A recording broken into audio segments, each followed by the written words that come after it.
vandalism. In this case, perhaps not too serious. But wherever it happens, vandalism may be the symptom of a sickness, an outward expression of feelings which have become twisted and warped in an unfriendly world. These feelings may not show on the surface. Take Jeff Turner.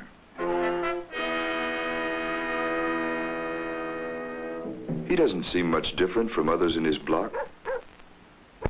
And yet it may well be that never in his life has he had the love and the care that most people would give to a pet. Well, it was flag and the orange stick with the and the orange stick. Come here. Oh, how do you flag off? Oh, either of mine. Pretty safe.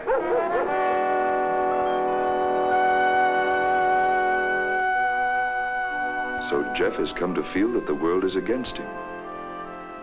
A typical vandal? No. For people are never typical. Every person is different, with inner motivations of his own, often not even known to himself. In Jeff's hidden personality are many scars and many open wounds. Their causes are not easy to understand. Perhaps his home is at fault. It's not that the dishes are dirty and the house is messy. It's something much deeper. Perhaps the emptiness of a home that is lacking in love and affection.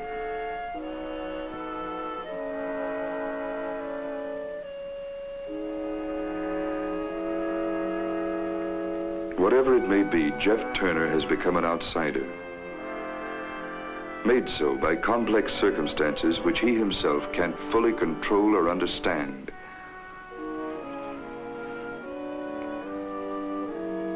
Even among others of his own age, Jeff often feels left out and uncomfortable. 3 ounces, right. All right, somebody put him away? I'll do it. Oh, all right, Jeff. Now, that's a gain of 3 ounces over the day before yesterday. Can anyone suggest the cause? Wendy? It could be to the fat in the diet, Mr. Cole. Yes, it could be. We have to consider that. But what other causes might there be? Jeff? What? Do you have an idea? I don't know. Well, who can think of other causes? Yes? Well, maybe he's been Rightly drinking... or wrongly, Jeff has come to feel that everyone is against him. Outside, Jeff Turner is much like any boy on the block. But inside, he is eaten away with resentment and a desperate urge to get even.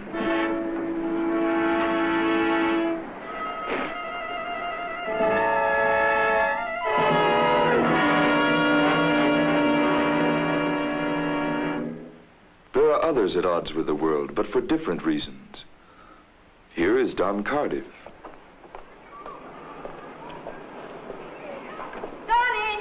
Button up your coat! His folks have prodded and nagged at Don until, without knowing it, he hates them and himself as well. Donnie! You forgot your scarf! Your scarf!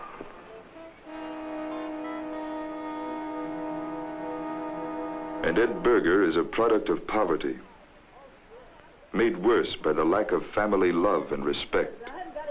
Why don't you get out then? I'd have more money if you were Get out. Well, you're a fine one.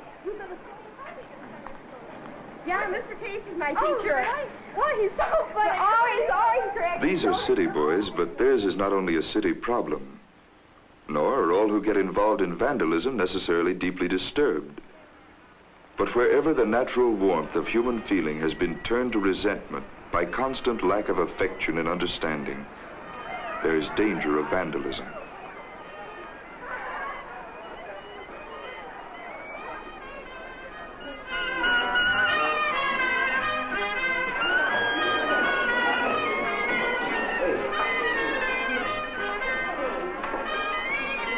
These boys are bored, aimless. Come on, what are you stalling for? What's the hurry? We ain't going anywhere. Let's feed the jukebox a while. What for? For these other jerks to listen to? What's the matter, Don? Got too much money? I got $2. $2? Maybe we can do something. Hey, let's go to a movie or something. What's playing? I don't know. What difference does it make? What's to a movie?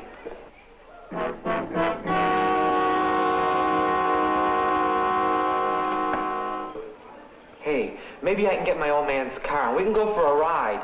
Can't get nobody to go with us. What's the fun? Sure we can. Sure we can get somebody. Like who? I don't know. Somebody.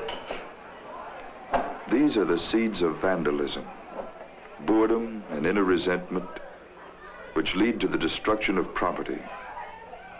This is more than a simple matter of keeping the hands busy. Many people are nervous and fidgety, but they seem to be able to control their actions so that they're not destructive. In these boys, feelings of resentment are too great to be controlled completely, even when they themselves are not fully aware of their feelings. Although they have no plans at the moment, these boys are headed for serious trouble before the evening is over.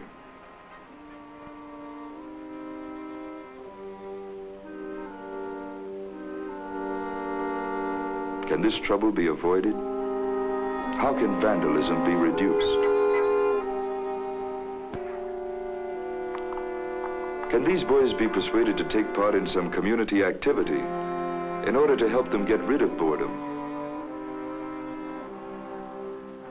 Active boys' clubs with strong leadership and community support might win their interest and keep them off the street. The community has a responsibility here, but so have the boys themselves. They have to be able to meet the club halfway. A club doesn't mean much if you won't join.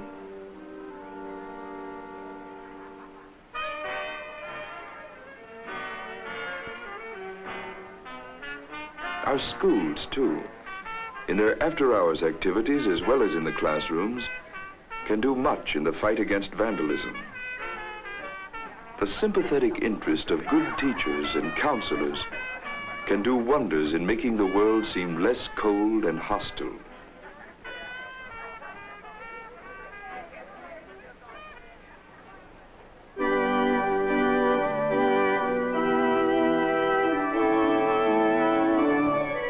What about the church? A better understanding of right and wrong might steer these boys away from the direction they are heading. But the key to the problem is in the family. It is here that moral values are first implanted, to be nurtured until they put down roots. Family, friends, community institutions, all play their role in the complex process through which every personality develops into its own individual form. These boys, through many unhappy and painful experiences, have come to feel resentful toward everyone. Say, there's a free movie at the community center tonight. Those free movies. Yeah. Anyway, it's always too crowded in there. Their feeling isn't on the surface, and therefore it's hard to overcome, even when the community makes the effort. Going to see the film tonight, fellas? No, we're kind of busy tonight. How about a little basketball? No, we've got plans. Well, come in anytime. Yeah, sure, Mr. Brewer. Yeah, social worker. Boy, look at that. Looks more like a prison than a school. Yeah, sure it does. Hey, look. Look at that window. Say, it's open. How about that? Let's take a look around. It might be fun, huh? Better not. It'd be too bad if they catch us. What's the matter? You scared? No, I'm not scared. Me neither. Oh, come on, I can't hurt anything. Let's go.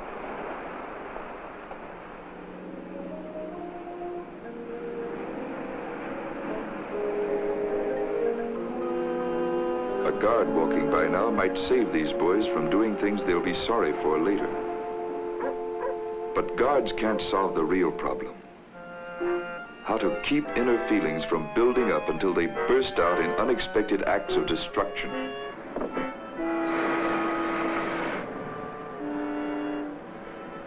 Even so small a thing as an unlocked window may trigger an act of vandalism.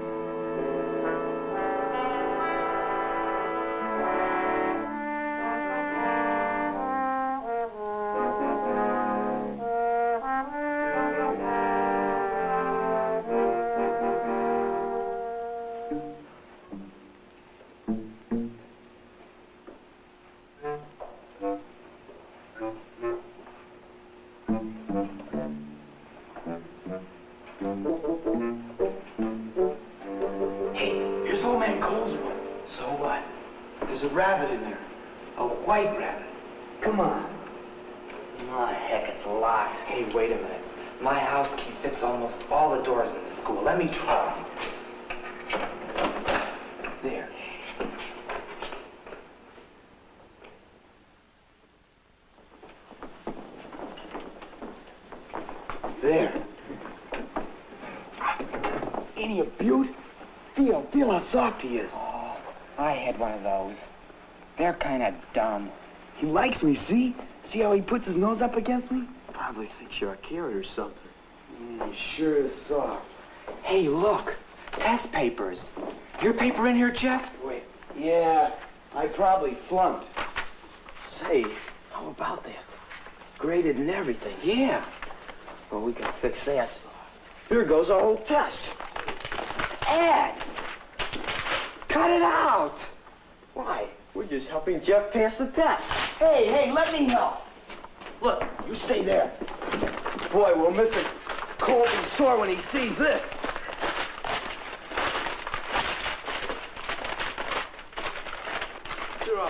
This is how vandalism usually starts. Hey, Not planned.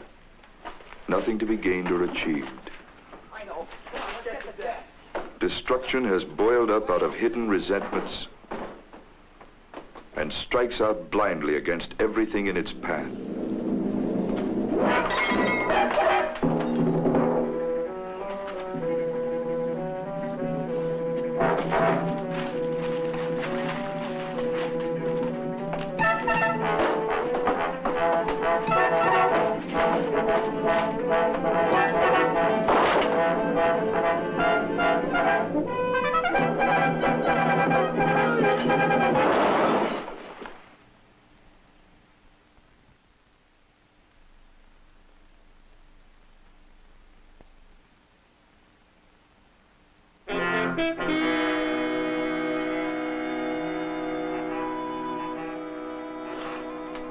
Hey, Jeff, look.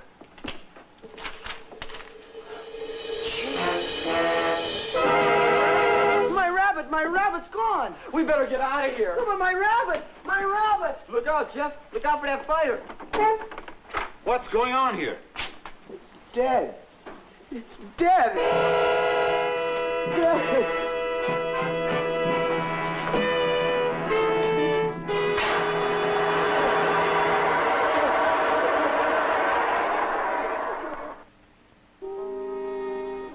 Before the law, you and you alone are responsible for the shocking, appalling waste you've caused.